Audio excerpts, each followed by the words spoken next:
good afternoon, and thank you for joining us for today's webinar. My name is Tiffany Hatcher, and I'll be assisting with moderating this afternoon. A couple housekeeping notes before we begin. In this platform, all attendees are muted.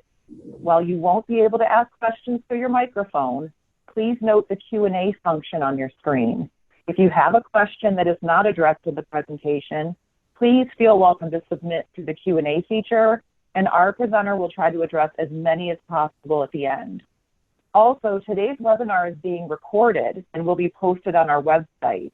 As an attendee of today's session, you will receive an email with the link once it's live. It's now my pleasure to introduce our presenter for the session. Dr. James Cerruti is an invasive cardiologist and medical director of the Harrington Heart and Vascular Institute at University Hospitals Bedford and Richmond Medical Centers. He is a Cleveland area native and appreciates the opportunity to care for his community.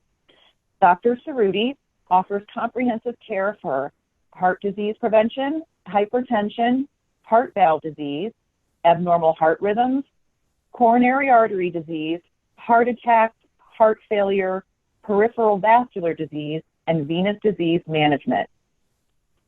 Dr. Cerruti sees patients throughout the UH system, including UH Bedford, UH Richmond, UH Ahuja and Beechwood, and UH Cleveland Medical Centers.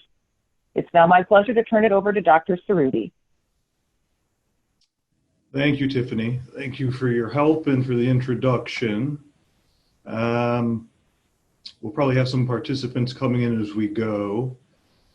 This was meant to be educational and then give you the opportunity to ask some questions you might have. Really, the talk is centered around a process called atherosclerosis. And it's a disease that impacts the arteries of everybody's bodies, especially as they get older. Fatty deposits called plaque build up slowly, usually over the course of many years. And it's been connected to reasons people have common heart attacks and strokes. As we go, we will have questions at the end. I'll be looking to the side, looking if there's any questions coming in. We might be able to take some as we go. So atherosclerosis develops throughout the body. The coronary arteries are what causes heart disease. This supplies blood to the heart muscle. And this is what can cause chest pain that we refer to as angina or a heart attack.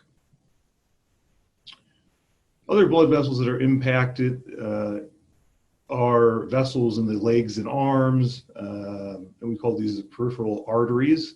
And it's a similar kind of process of atherosclerotic plaque building up.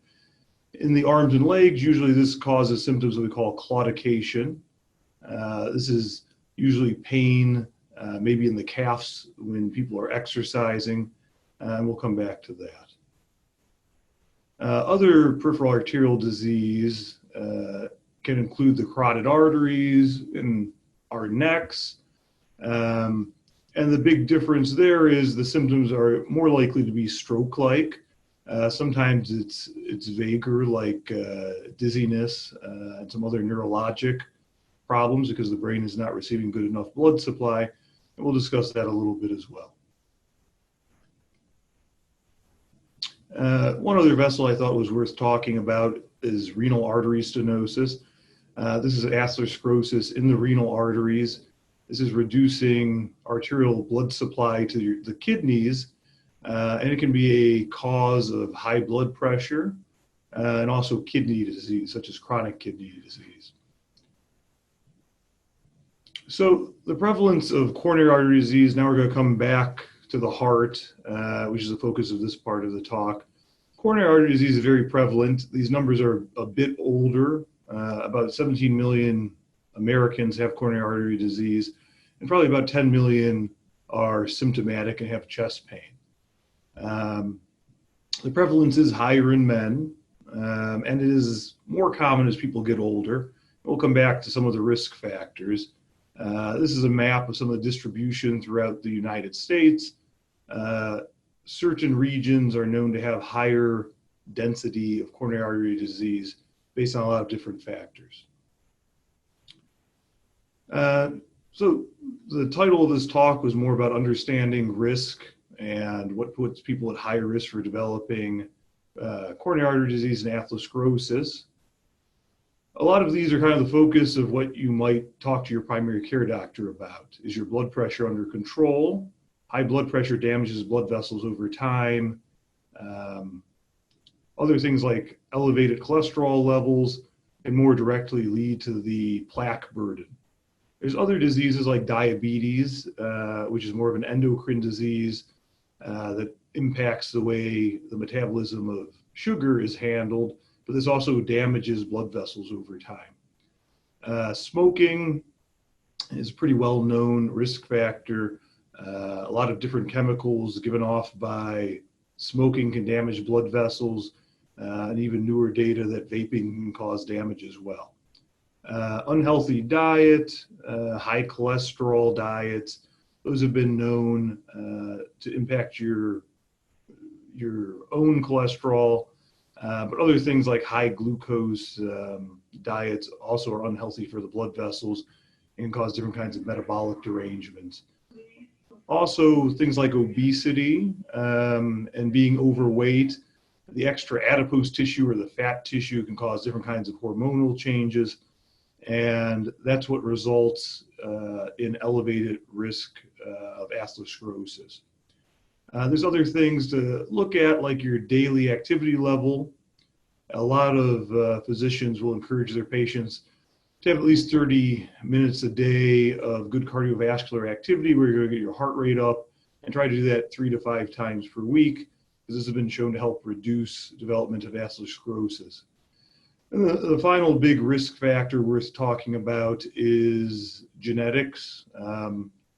This is why when you're at your doctor's appointment, we talk about your family history, your mother, your father, but even people like your siblings and other relatives having coronary artery disease at younger ages is known to put you at higher risk as well. So these are all important things to understand. If you're more technologically savvy and you're interested, you can go and find a risk calculator. The cvriskcalculator.com is one good option, and it lets you put in all of your own characteristics all the way down to your own total cholesterol, your blood pressure, and it lets you calculate what your risk of coronary artery disease is. There are other kind of testings that we can offer and your primary care doctor can also offer. Coronary calcium scoring is a good option. We usually use this in asymptomatic patients who have more moderate risk of developing atherosclerosis or coronary artery disease. Usually we say if you're in the 10 to 20% range for risk, which is moderate, a calcium score can be helpful. The nice thing about a calcium score, we do these at university hospitals, there's no use of dye or contrast, so there's no risk there from kidney damage. And it's a low dose, low radiation CT scan looking at how much calcium is built up in the heart arteries. And based on that, we can tell if people are at low, medium, or high risk for coronary disease based on those other risk factors as well. So it'll tell us, do we need to be a lot more aggressive about your diabetes management, your blood pressure management, your cholesterol management, especially if that score is significantly elevated.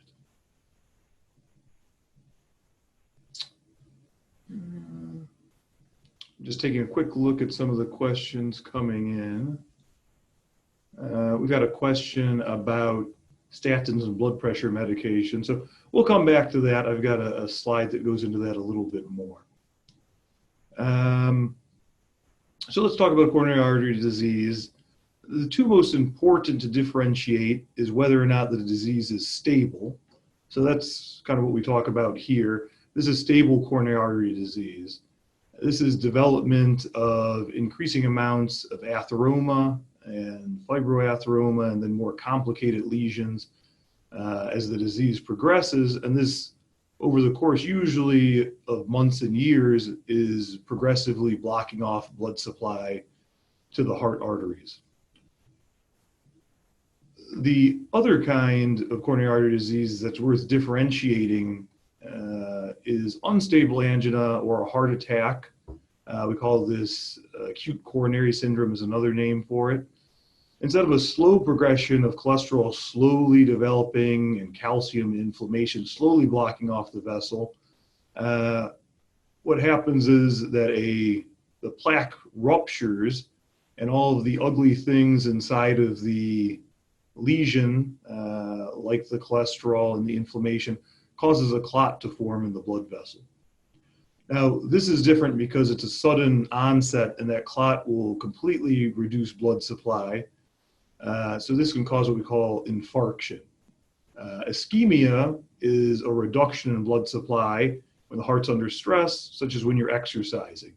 An infarction is an almost total absence of blood supply to the heart muscle, and that can cause long-term damage to the heart muscle. So this is more of an emergency. I thought it was worth discussing different ways to talk about chest pain. So the most classic for heart-related chest pain is what we call typical angina. So this is substernal chest pain, which means underneath the center of the chest, and it has certain qualities. Usually the qualities we think about more with chest pain is pressure and that it's lasting a longer period of time. If it's only lasting a second or two, usually that's less concerning for reduced blood supply to the heart muscle. I get more concerned when people say it's lasting minutes, 3 to 5 minutes or longer. And then the second criteria is that it's provoked by exertion. So that's when the heart muscle is under the most stress, and that's kind of how stress testing gets its name. So under exertion, that's when the heart muscle works the hardest and needs the most blood supply. But there's other things that can make chest discomfort worse, like emotional stress. A lot of different hormones are given off when you become emotionally stressed, and that can also put strain on the heart. The third criteria is that the chest discomfort gets better when somebody rests. And again, that makes sense because you're taking stress off of the heart when you're resting. There's also other kinds of medications. If you or a family or friend has a medicine like nitroglycerin, this relaxes blood vessels in the heart and can improve blood supply to the heart muscle.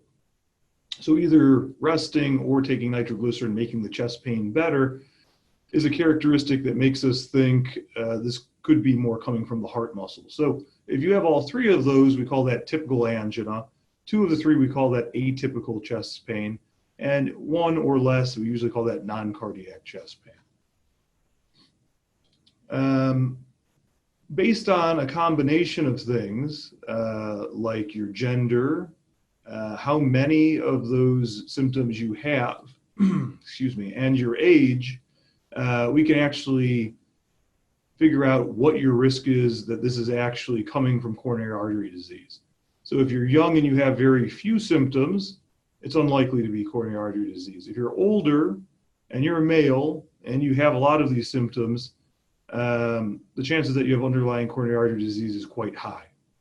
In this slide, for a male greater than age 60 who has all 3 of those symptoms, they have almost a 94% chance of having underlying coronary artery disease.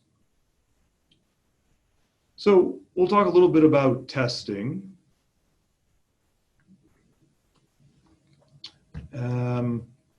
Stress testing is probably the most common way that we can indirectly look for signs of coronary artery disease. And there's a lot of different kinds of stress testing. Typically, we try to have patients exercise if possible. Again, during exertion, that puts stress on the heart and it needs the greatest amount of blood supply. So that's why we use stress. There's different ways to look at, is the heart muscle getting good enough blood supply while exercising? The most common is to have an EKG or an electrical lead on your heart, and that allows us to look for certain signs that the heart muscle isn't getting good blood supply. There's other ways to look for, is the heart getting reduced blood supply, and one would be an echocardiogram. We call it a stress echocardiogram. That's in the bottom right corner. That's where we use an ultrasound machine to look at the heart muscle. When it's not getting good enough blood supply, heart muscle wall stops moving normally. And then there's a step up from that would be a nuclear stress test where we're using special medications such as technetium. That's absorbed by the heart muscle, and we use a special scanner to look, is the heart muscle taking up the medication normally or not. Now, another option, if patients can't exercise, is to think more about what we call a pharmacologic stress test. And there's pharmacologic stress tests that we can use with echocardiography, and there's different pharmacologic stress tests we can use for nuclear imaging. And this is why sometimes your primary care doctor can decide, or sometimes you can have a heart specialist try to figure out what's the best kind of stress test for you. Just saw another question come in. Somebody was asking what a right bundle branch block is, and is there any concern? Probably worth talking about that now because we have the EKG up on the screen. A right bundle branch block is the way electricity moves through people's hearts. So the heart muscle gets electricity from the top chamber called the atrium, and then it moves through the electrical pathway to the left and the right side. So we call that the left bundle and the right bundle. And that brings electricity to the bottom chambers of the heart, the left and the right ventricle. A right bundle branch block means that electricity is not moving normally to the right side of the heart. Now, sometimes that can be normal wear and tear on the electrical system as people are getting older. And wear and tear on the electrical system can just be asymptomatic and not cause problems. It can go all the way up to things that need things like a pacemaker. Now, a right bundle branch block by itself typically would not require anything like a pacemaker, but it does impact what's the best kind of stress test. If you have a stress test done and you had an underlying right bundle branch block, maybe just doing a treadmill with an EKG wouldn't be good enough because we can't see electrically what's going on the right side of the heart as accurately as somebody who does not have that right bundle branch block. So that's just a small part of it. If there's any other questions about that, we can come back to it. So this is another kind of testing we do, especially if there's an abnormality on a stress test, or if it's an emergency, like somebody's having a heart attack or unstable angina. This is called a cardiac catheterization. This is a procedure where we're actually taking pictures of your heart arteries. Usually we have to establish a special arterial sheath, or it's similar to an IV. It either goes into your wrist or your groin. That allows us to send a tube up near the heart and inject a little bit of dye and see the heart arteries. So that's what you're seeing here in the picture is fluoroscopy, which is a special kind of x-ray we use while we inject the dye to look at how the heart arteries are. And there's a pretty severe blockage in the vessel on the left side that gets fixed in the one on the right. So other ways to manage if heart muscle isn't getting enough blood supply, we don't always need to fix it with stents or bypass surgery, and we'll come back to that. Many times we can work with medicine. There's different types of medicine. Based on your risk factors, often we'll think about medications like aspirin, which is an antiplatelet medicine. Some people call that a blood thinner. That helps reduce your chance that a clot happens, such as during that unstable angina where we were talking about a clot occurring or a heart attack. There's other types of medication. We talked a little bit about nitroglycerin. That relaxes blood vessels, and some people use that as needed to help treat their chest discomfort. There's other types of medicines that we commonly use. Beta blockers such as metoprolol, carvedilol, propranolol. These take strain off of the heart. They help reduce how much the heart rate goes up when a patient is exercising. So in your daily life, that can help avoid chest pain that might happen because your heart rate's going so fast that it's putting strain on the heart. And there's other types of medications as well that work similarly, like calcium channel blockers. So your primary care doctor, your cardiologist can help figure out what are the best ways to treat chest discomfort and things like that. So let me come back to the first question I saw, which was more about the best times to take certain types of medication, like statins and blood pressure medications. So this can be based on personal preference. Most statin medications, like Lipitor, Crestor, are better absorbed and function a little bit better if people take them in the evening. That's why they're usually recommended then. Blood pressure medications are a little different. Some are once a day, some are twice a day. Some people are on multiple blood pressure medicines. So usually I discuss that with your doctor about when is the best timing for that. And somebody else has asked, what are the dangerous side effects that can happen with different kinds of heart testing? You can kind of take a step back. So usually these are things we talk about before we order or schedule a test like these. When we're doing stress testing, there's always the chance that while you're exercising, you can go into different kinds of heart rhythms that can be more dangerous.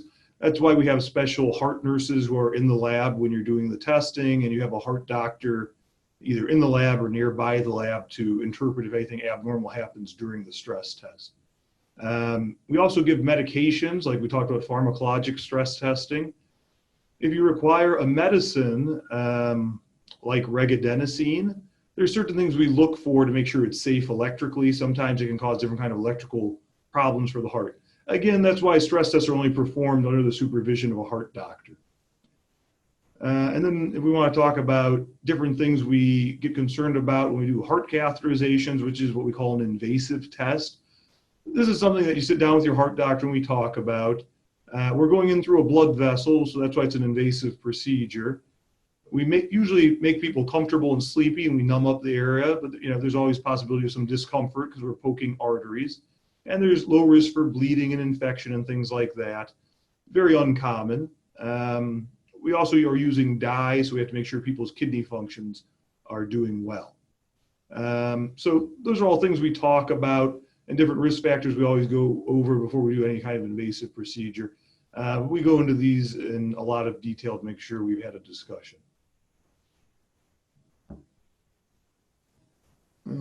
Okay, so I had another question about coronary calcium scoring. So we talked a little bit about coronary calcium scoring, and the question is essentially asking if somebody has a very high calcium score, like 1600, what does that mean and what would you tell them? So if somebody is having no symptoms of chest pain or other signs of angina, chest pain is not the only reason heart muscle isn't getting good enough blood supply. There are other symptoms. Some of the symptoms also can be increasing shortness of breath, or what we call dyspnea on exertion. So first I would really check carefully to see if there's any symptoms that could be from heart muscle not getting good enough blood supply. But if you're not symptomatic and you have a very high calcium score, it comes back to lowering your risk as much as possible. Usually that involves very good blood pressure control, making sure cholesterol levels are optimized, and that we have you on all of the best medications to help reduce a heart attack. I had another question, trying to sync the questions up with slides that we've kind of gone through. The question comes back more to once somebody has atherosclerosis or plaque in their coronary arteries, can it be reversed with weight loss and becoming physically fit? Typically, the thought process for most cardiologists is once the plaque is there, it really can't be reversed. Large, significant cholesterol, inflammation, and these more complicated lesions that you can see on this slide, once they're there, it's never been shown to be reversed successfully. And there's a lot of different ways to try to look at that. But the short answer is usually we're trying to prevent it from getting worse. We're trying to prevent the blockages that are there from becoming more significant and blocking off blood supply. It's usually not until they get beyond 70% of the lumen, or the area where blood is moving through the heart artery, that they start to reduce blood supply. Now, if it starts getting greater than 70%, then we think more about treating it. That'll bring me to the next slide. So usually, if there's severe plaque, greater than 70%, and it's causing symptoms, usually we move more toward thinking about stenting.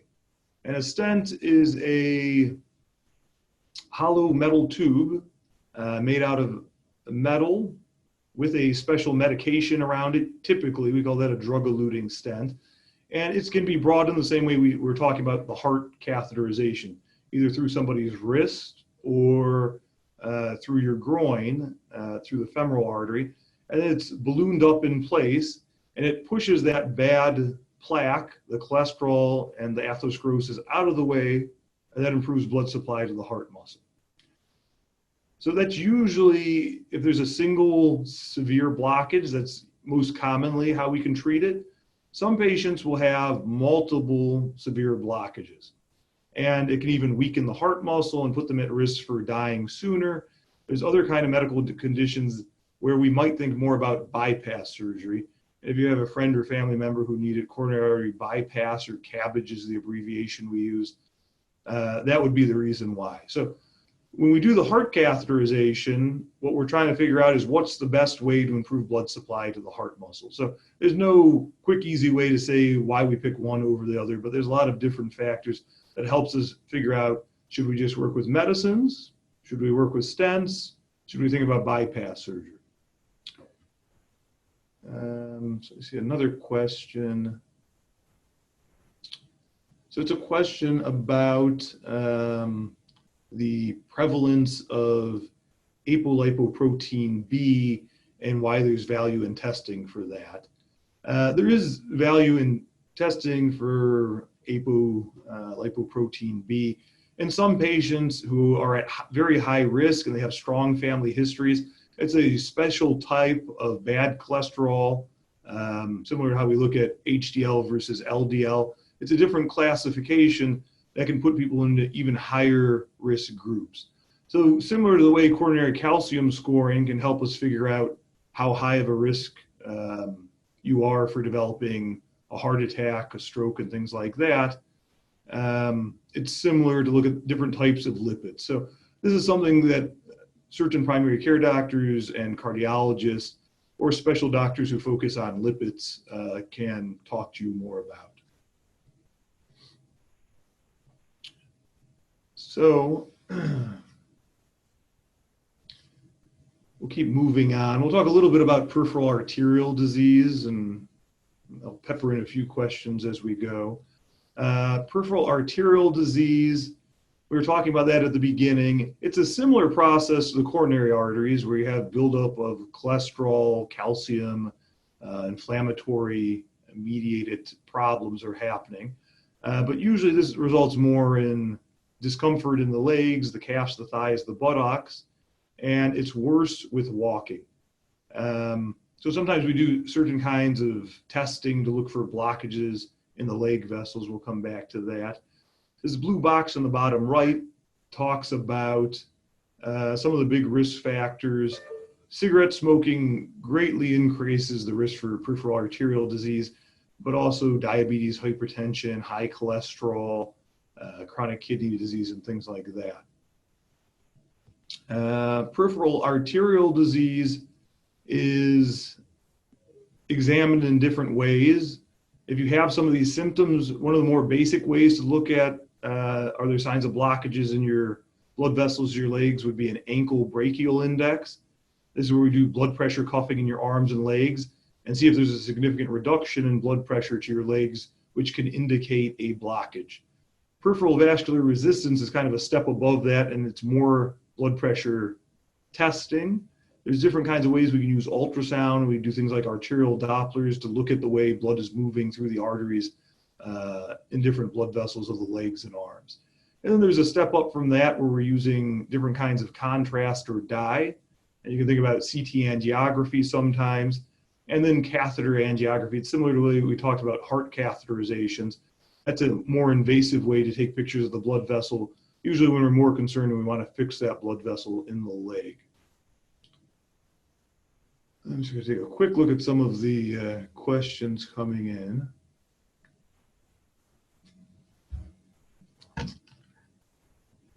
I had one question about a patient who says there's a bulging vessel on the back of a loved one's knee. And does that indicate a concern for peripheral arterial disease? It's hard to say. Usually I'd at least have your primary care doctor look at it. Usually a bulge is not the most common symptom of peripheral arterial disease, but it doesn't mean it's not there. There can be different things like pseudoaneurysms and things like that that impact both arteries and veins. So that would be something to probably at least start with your primary care doctor, but we do have vascular medicine doctors in the Heart and Vascular Institute, as well as cardiologists who could always, further evaluate things. I also had a question about what are the differences in symptoms between a male and female. So everybody is different. Different men, the same age, the same gender, the same race, could have very different ways that they express chest pain.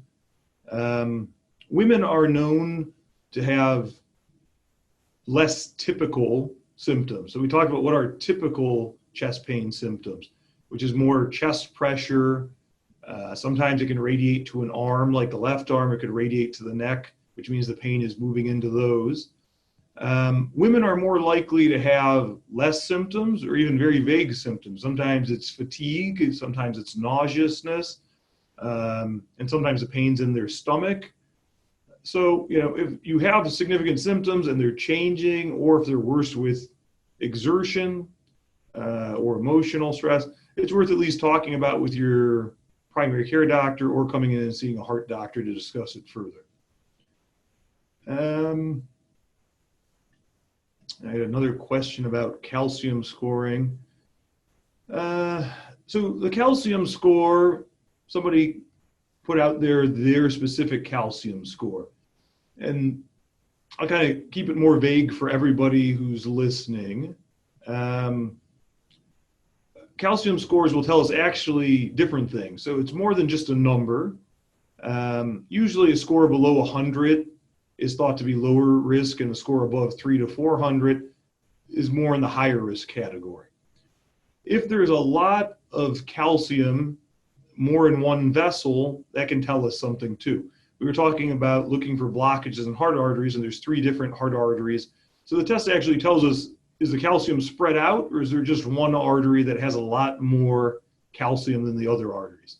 So sometimes that's useful, and sometimes we can use that information based on whether or not you're having symptoms, and it helps us figure out what's the best way to look further and whether stress testing, cardiac catheterizations are the best option.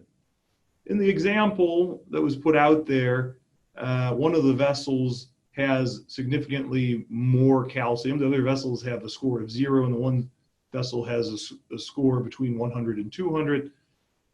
That would tell us that we should still be working to reduce your risk factors as much as possible.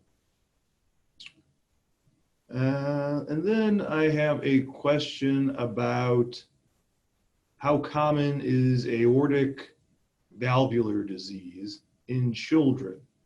So aortic valve disease is different than the topic we're talking about today. This is more about blood vessels and kind of the plumbing system to the heart so far is what we've been talking about.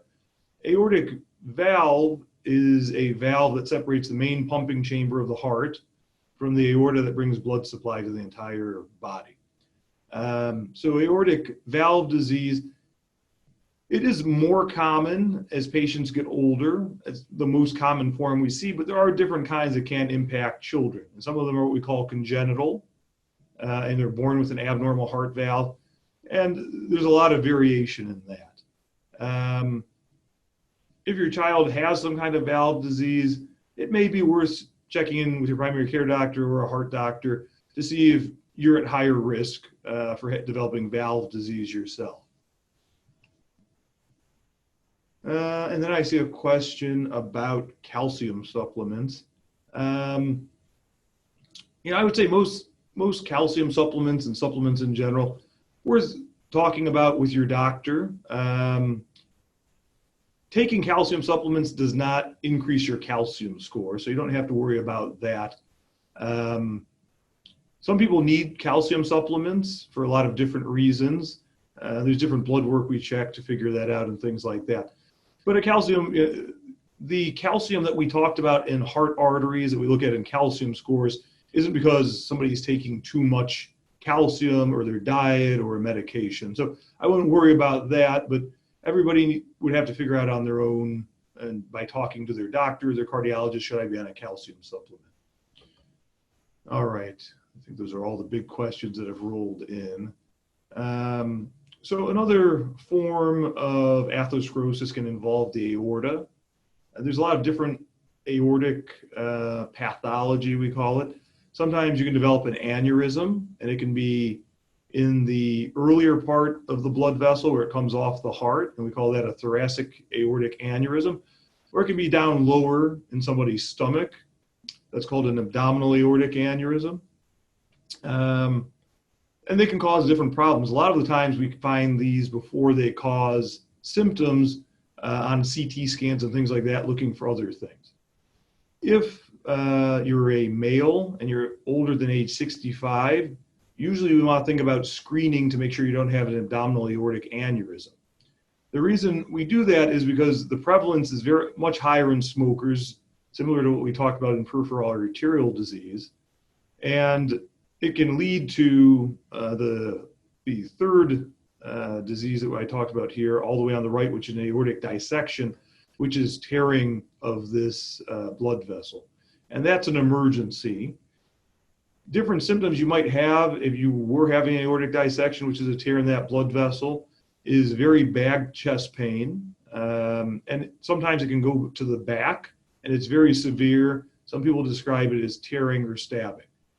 But again, everybody's different, so it doesn't always have to be those classic symptoms. But that's one of the reasons we try to treat aortic aneurysms before they tear, because then it's an emergency, and people are at higher risk of having bad outcomes and passing away from that.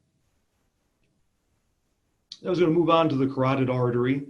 We talked about at the beginning, the carotids are the main arteries that bring blood supply to the brain. And there's different problems that can happen when there's blockages and atherosclerosis in those vessels. Sometimes it could be what we call a TIA, or a transient ischemic attack, also called a mini stroke. And these are where you have stroke-like symptoms, difficulty moving arms or legs or parts of the face, or you lose sensation in one of those places. Sometimes it's confusion, difficulty speaking, or visual losses. So those can all be signs that blood supply to the brain is not as good as it needs to be. And there's different ways to check on this. Sometimes we do ultrasound studies like carotid Dopplers, and that's what that top picture is, to look for how severe the blockages are there. We can also do things like CT scans and MRIs to look at these blood vessels more carefully. Sometimes we can treat this with different medicines, like we talked about antiplatelet medicines like aspirin and clopidogrel. We can also treat it with cholesterol medicines. And sometimes we need to fix the blood vessels themselves, and that could be a surgery like a carotid endarterectomy that you see there on the right side, or sometimes it's stenting, similar to the procedure we talked about for heart arteries.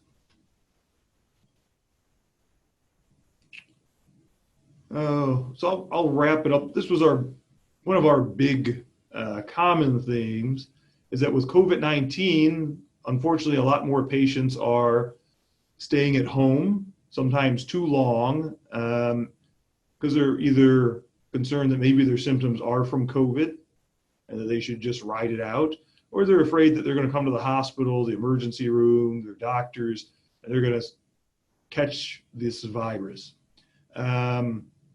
I would just say that in this time, these blockages and this atherosclerosis are still happening, and people are having heart attacks. Unfortunately, when they don't get treated in time, we can have long-term damage to muscle or in other instances, the brain, if it's a stroke.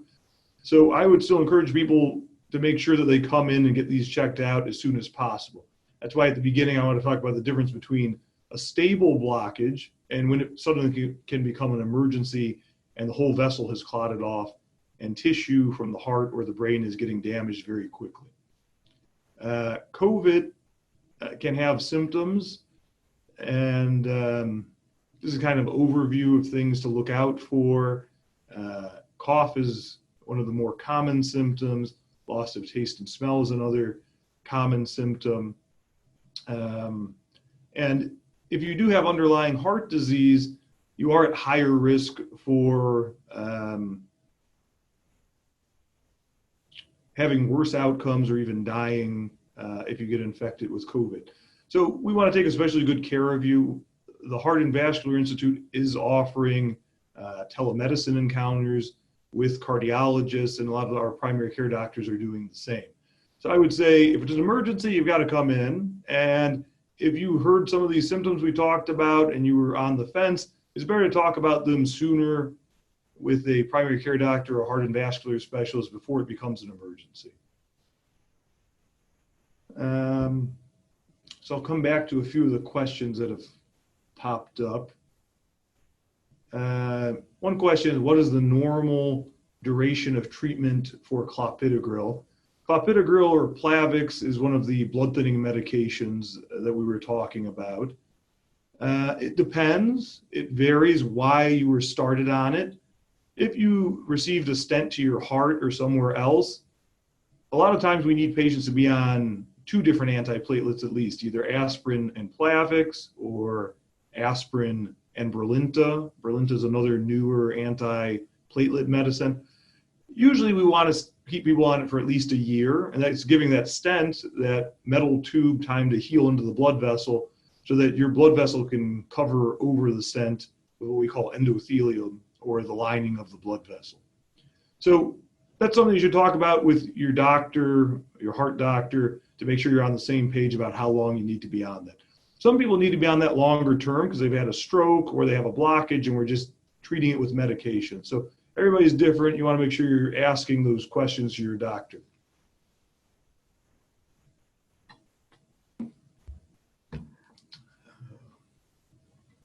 So we had another question.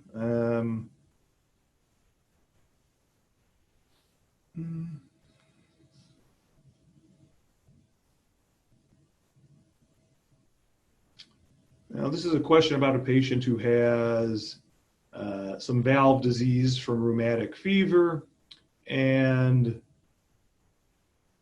wants to know about antibiotics before going to the dentist.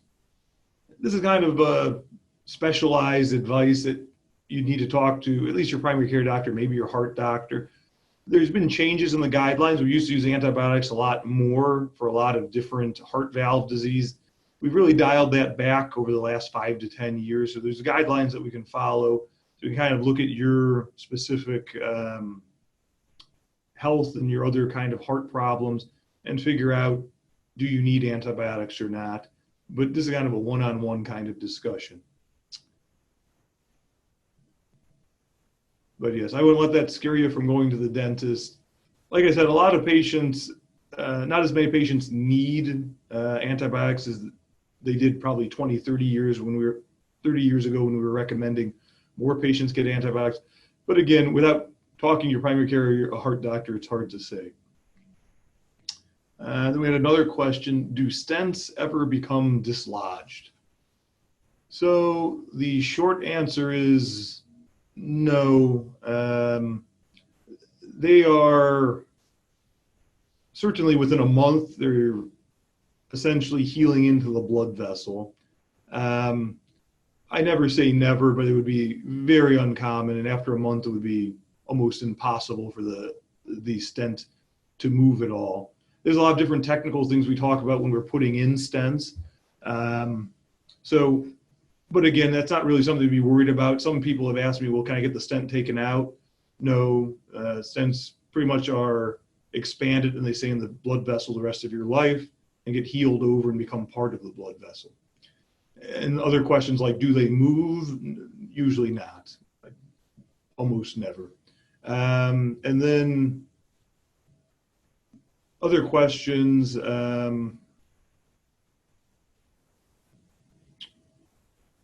Well, we can come back to that. Here's a question about do stents set off magnetic wands? No, they have very minimal ferrous material in them. So I almost never say never, but I would say it almost never should set off a metal detector.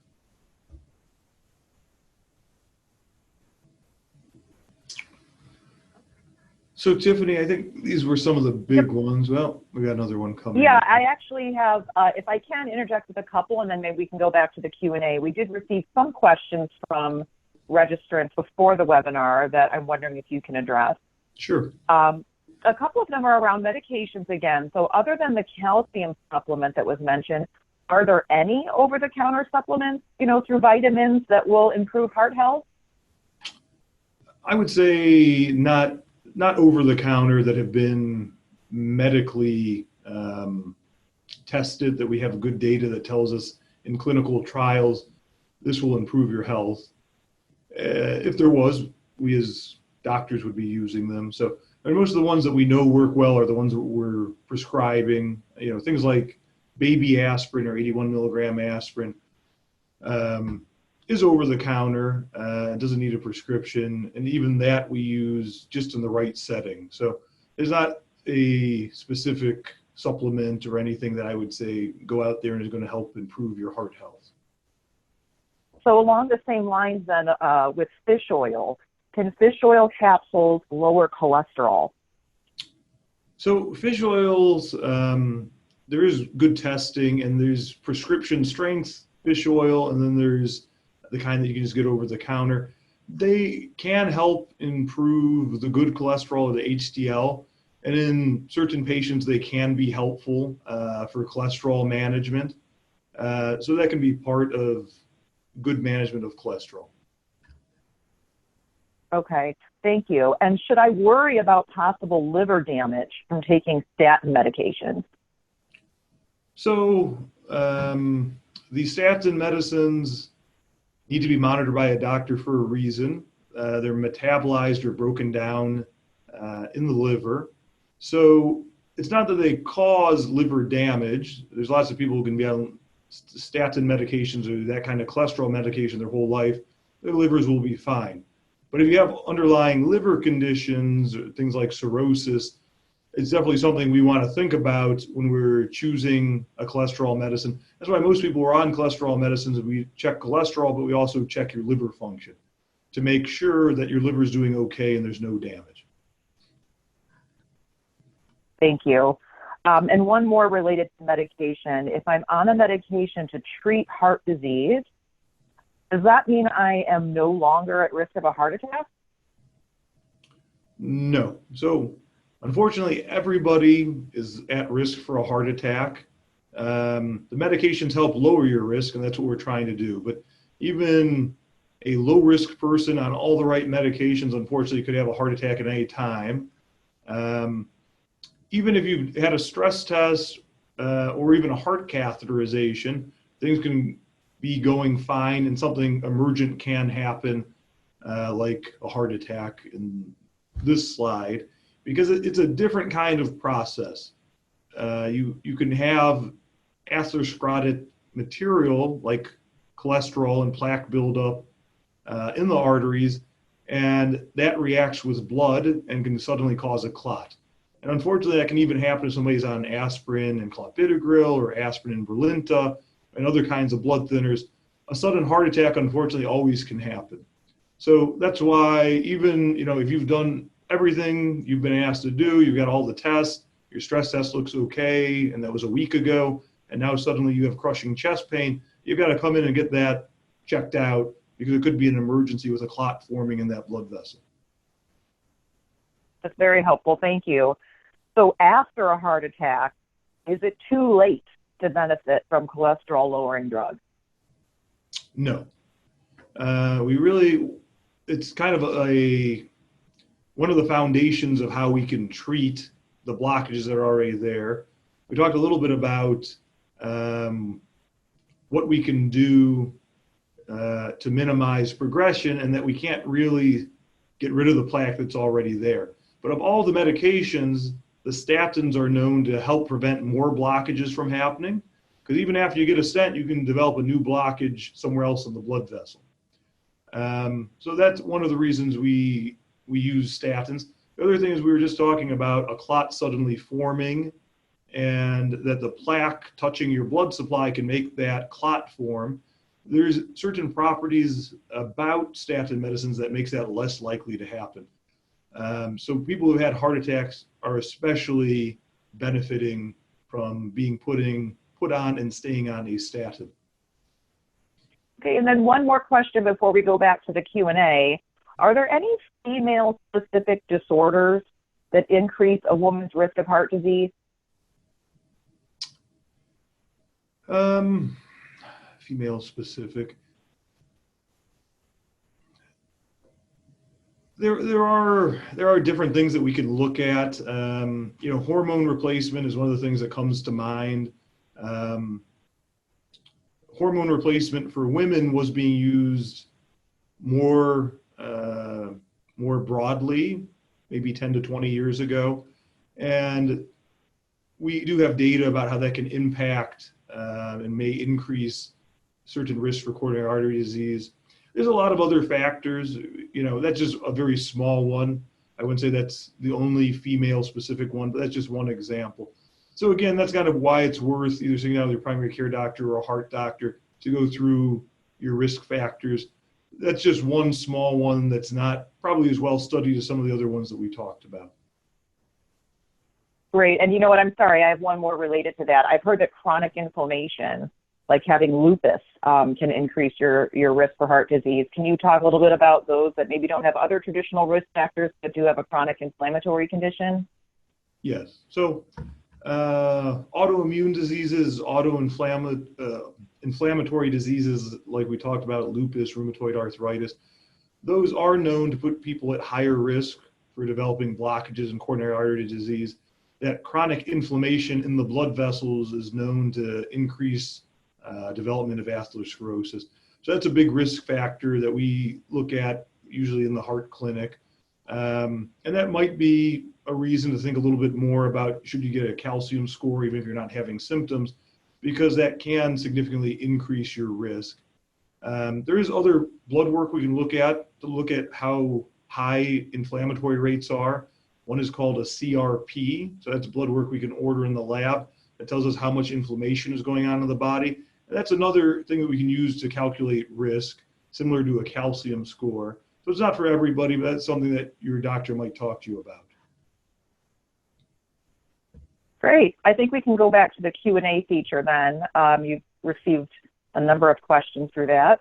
Okay. So one question is there a limit to how many stents you can have placed? And when is it better to get bypass surgery? So it's a complicated question. There's no numeric number for how many stents you can get placed. Sometimes you have a stent and over time scar tissue or new blockage and atheroma forms inside that stent. So sometimes we will put a stent inside of a stent.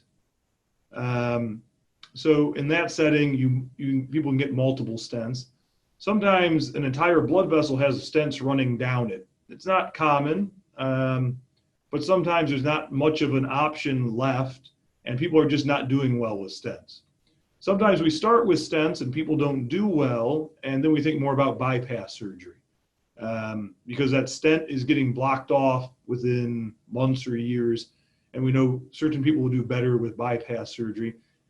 Patients who have diabetes are known to have a higher risk for getting what we call in-stent restenosis and different kinds of blockages inside their stent. So that's one of the things I said is kind of complicated to figure out, are you best to go toward stenting or is it better to go toward bypass surgery?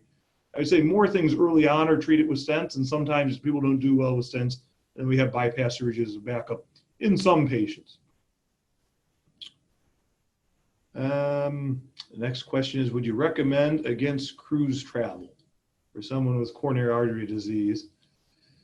With COVID, how it is now, I'm not sure that cruises are really even an option right now.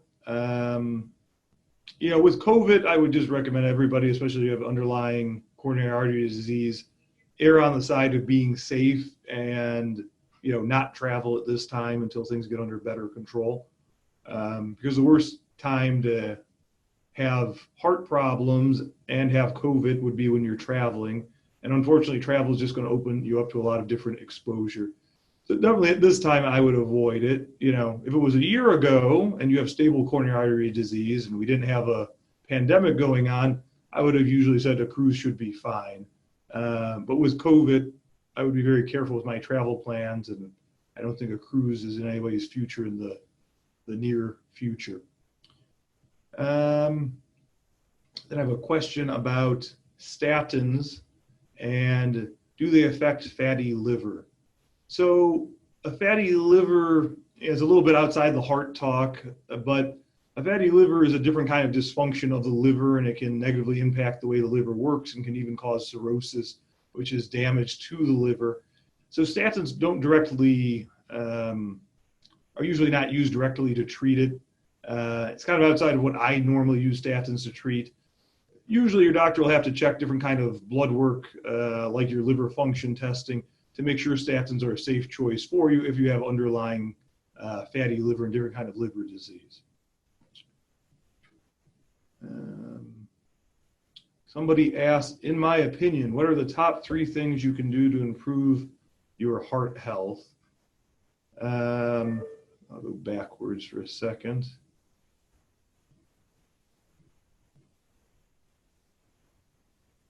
So the biggest things to improve heart health, I would say the things that you can control are a good diet, optimizing your weight, meaning avoiding being overweight to the best of your ability through reducing your weight if you can with diet and exercise, and avoiding smoking. Those are the 3 things you can do.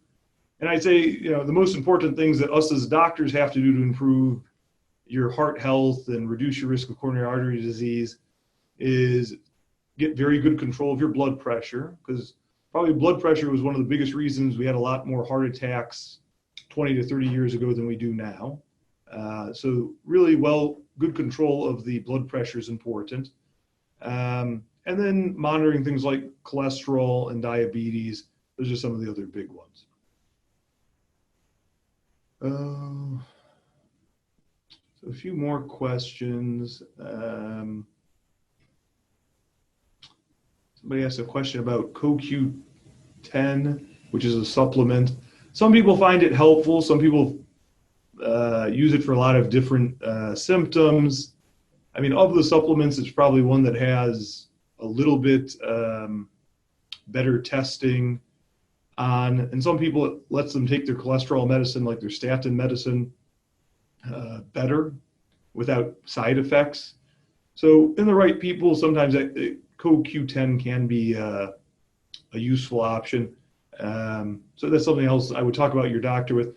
The big risk of most of the supplements is if it's a supplement that's less well studied, we don't know how it's going to impact your kidneys or your liver. And that's the way all these other medications that we use to treat the heart are metabolized. So that's why I'm a fan of discussing it with your heart doctor and your primary care doctor to make sure it's not going to cause more harm than good, taking supplements that might not be as well studied. Somebody asked a question. Dr. Cerruti? Yes. Sorry, we have time for about 1 more question if you don't mind. Sure. The question is in regards to thyroid removal, and does that contribute to heart disease? Thyroid removal. There's no direct connection to having a thyroid removed and heart disease, but there's a lot of other metabolic impacts it could have. So again, something I'd probably talk to your primary care doctor, but there's not a clear connection. Okay, thank you. Thanks for answering all of these great questions today, and we appreciate your time and sharing this information with our audience. A couple reminders for those that are attending. We will email a link to view this session once it's posted on our website. If you're interested in scheduling an appointment with a University Hospital Charter Vascular Specialist, please call 216-465-7893. And Dr. Cerruti, any closing thoughts? No, I'd just like to emphasize, we want everybody to be healthy. The virtual visits are a great option if that's going to help answer your question and put your mind at ease. And if it's an emergency, just make sure you come in and get it checked out before a lot of damage is done. Thank you. This concludes today's session. Thank you for attending, and we hope you will join us for other upcoming webinars. Have a great afternoon, all.